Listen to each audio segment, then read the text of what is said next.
یہ جو ہمارے ملک میں بعض لوگ سوشل میڈیا کے اوپر افواہیں پھیلاتے ہیں، پھر جھوٹی افواہیں پھیلاتے ہیں، پھر فوج پر تنقید کرتے ہیں، پھر مذاق کرتے ہیں، مسخرہ کرتے ہیں، یہ اپنی حب الوطنی کو مشکوک کرتے ہیں، اس کے علاوہ انہیں کوئی فائدہ اس کا نہیں ہے۔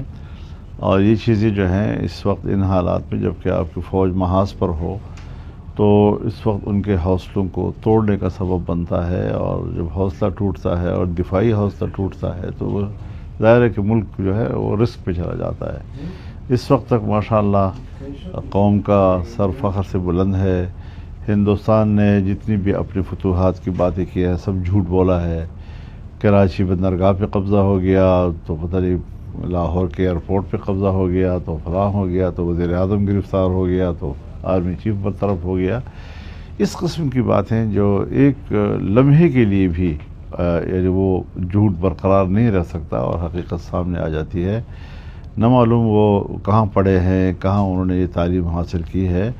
تو ہمیں ان کی طرح نہیں ہونا چاہیے، ہمیں ان سے امتیاز برتنا چاہیے بحیثیت ایک مسلمان کے، اور مسلمان سب سے پہلے جو ہے اس کا اخلاق ہے، پھر اس کے بعد اس کا سچ ہے، اور جھوٹ تو بالکل نہیں بولنا چاہیے، سچ بھی اتنا بولنا چاہیے جس کی ضرورت ہو۔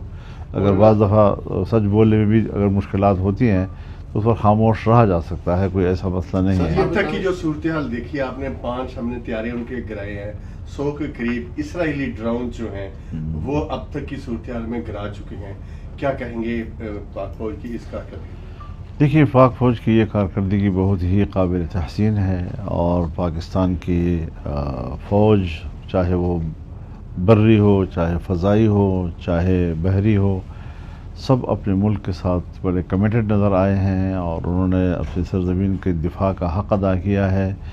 اور ہندوستان جھوٹ بول کر جو ہے تو وہ اپنے فتوحات کی بات کرتا ہے، جبکہ پاکستان بین الاقوامی طور پر تصدیق شدہ گفتگو کر رہا ہے، اور ساری دنیا جانتی ہے کہ جہاز گرائے ہیں ہم نے، اور 5 جہاز گرائے ہیں، اور فرانس اس پر ذرا تشویش میں بھی ہے کہ ہماری بدنامی ہو گئی کہ ہمارے جہاز جو ہیں وہ اپنا دفاع نہیں کر پا سکے اور ان کو گرا دیا گیا۔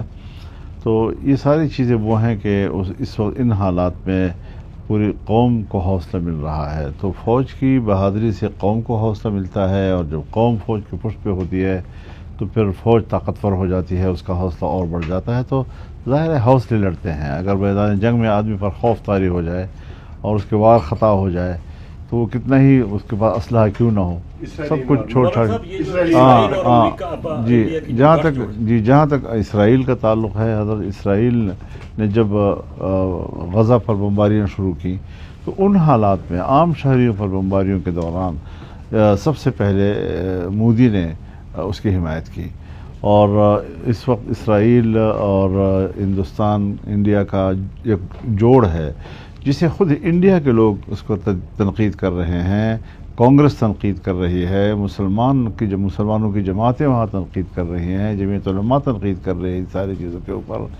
تو اس حوالے سے ہندوستان میں کوئی یکجہتی موجود نہیں ہے، اور الحمدللہ پاکستان میں ایک یکجہتی موجود ہے۔ مولانا صاحب، یہ دونوں جو ممالک ہیں یہ ایٹمی ممالک ہیں، تو آپ نہیں سمجھتے کہ اگر بات بڑھتی ہے تو یہ آپشن؟ ظاہر ہے جی کہ جب دونوں طرف ایٹمی قوتیں ہوں تو وہاں تک جانے میں تو یقیناً دونوں کی بربادی ہے، اور پاکستان تو ویسے بھی جنگ نہیں چاہتا، اور رسول اللہ صلی اللہ علیہ وسلم کی تعلیمات بھی یہی ہیں کہ اللہ سے عافیت مانگا کرو، دشمن کا سامنا کرنے کی خواہش نہ کیا کرو، اور اگر سامنا ہو جائے تو پھر ڈٹ جایا کرو۔ اور یہ دو مراحل ہیں کہ پہلے عافیت مانگو، پھر دشمن کا سامنا کرنے کی خواہش نہ کیا کرو، اور اگر مقدر ہے آمنا سامنا ہو گیا تو پھر ڈٹ جاؤ، بزدلی کی گنجائش پھر اسلام میں نہیں ہے جی۔ تو اسی روش کو سامنے رکھتے ہوئے میں کہتا ہوں کہ پاکستان جنگ نہیں چاہتا، پاکستان نے جنگ کا آغاز نہیں کیا۔ اگر پہلگام واقع ہوا ہے تو بین الاقوامی تحقیقات کا مطالبہ ہم نے کیا ہے، آئے بین الاقوامی ادارے ہیں، انسانی حقوق کے ادارے ہیں، اقوام متحدہ ہے، جنیوا انسانی حقوق کنونشن ہے، وہ آئیں تحقیقات کریں، اس کے لیے تو ہم نے دعوت دی ہوئی ہے جی۔ یہ بتائیں کہ کیا کردار دیکھ رہے ہیں سر؟ امریکہ کا آپ کیا کردار دیکھ رہے ہیں؟ ٹرمپ کے بیانات بھی- حضرت امریکہ اس بات کے انتظار میں ہے کہ مجھے کب کوئی رول ملتا ہے، ایسا رول کہ میں پولیٹیکلی اور سفارتی طور پر بھی اس خطے میں ذرا اپنی جگہ بنا لوں جی. تو چونکہ وہ انڈیا کے ساتھ بھی تعلق رکھتا ہے، بلکہ وہ تو اپنے آپ کو انڈیا کا اسٹریٹجک پارٹنر تک کہہ چکا ہے اس سے پہلے، اور پاکستان بھی بہرحال بین الاقوامی گروپ میں تو اسی میں ہے جہاں پر امریکہ اور یورپ ہے. تو اس حوالے سے ابھی جو امریکہ کی پوزیشن ہے وہ اپنی پوزیشن کو واضح نہیں کر رہا ہے، اور بڑی طاقتوں کا اپنی پوزیشن واضح نہ کرنا یہ ظاہر ہے جی کہ یہ پھر ریاستی دہشت گردی کو فروغ دیتا ہے. امریکہ نے اسرائیل کا ساتھ دیا، 60,000 انسانوں کا، عام انسانوں کا قتل عام پر وہ خاموش ہے، اور وہ اس پہ اسرائیل کو حق بجانب سمجھتا ہے. تو پھر آپ نے صدام حسین کو کیوں پھانسی دی؟ آپ نے پھر اس کا کیا نام ہے معمر قذافی کو کیوں وہاں سے ہٹایا، ان کے خلاف بغاوتیں کروائے، ان کو سپورٹ کیا؟ تو اس قسم کی چیزیں میں وہ اپنا سیاسی مفاد دیکھیں گے، اس کو کوئی انسانیت سے تعلق نہیں ہے، اور نہ انسانیت پر ان کو کوئی یہ مسئلہ ہے. بتائیے گا کہ ایک تو قوم کی طرف سے ظاہر ہے اب ڈیمانڈ آ رہی ہے کہ بھارت کو بھی جواب دیا جائے. کیا آپ سمجھتے ہیں کہ بھارت کے خلاف پاکستان کو ویسی کارروائی کرنی چاہیے؟ اور بجٹ آ رہا ہے، کیا بجٹ دفاعی بجٹ میں بھی اضافہ کی حمایت کریں گے؟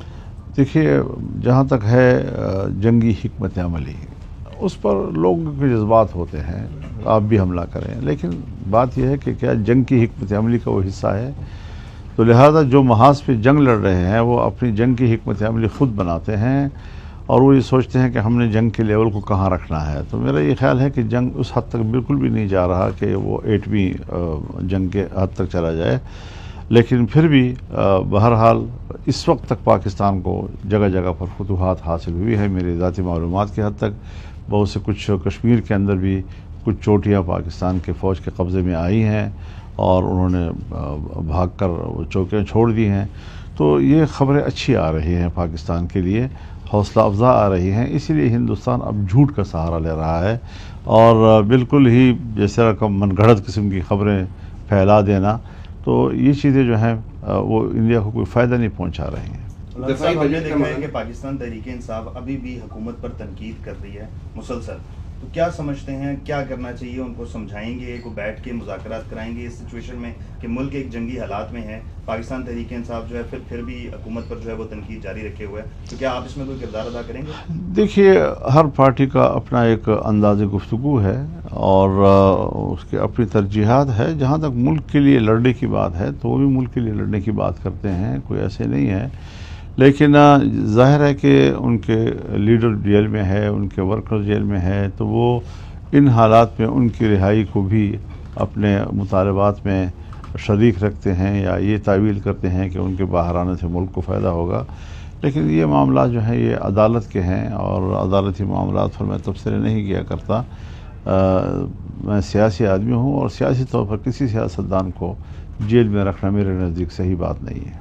مولانا، ابھی آج کی جو صورتحال ہے، جو علی امین گنڈا پور ہیں، انہوں نے پے رول پر رہا کرنے کے لیے اسلام آباد ہائی کورٹ میں ایک پٹیشن دائر کی ہے کہ انڈین جو اٹیکس ہیں وہ پنڈی تک پہنچ گئے ہیں، اور ممکنہ طور پر وہ وزیر اعظم سابق ان کے اوپر جیل میں بھی حملہ ہو سکتا ہے. اس حوالے سے آپ کیا کہتے ہیں کہ ان کو محفوظ مقام پر منتقل کرنے کے لیے انہوں نے پٹیشن دائر کی ہے؟ اگر عدالت ان کی پٹیشن کو قبول کرتی ہے تو مجھے کیا اعتراض ہو سکتا ہے؟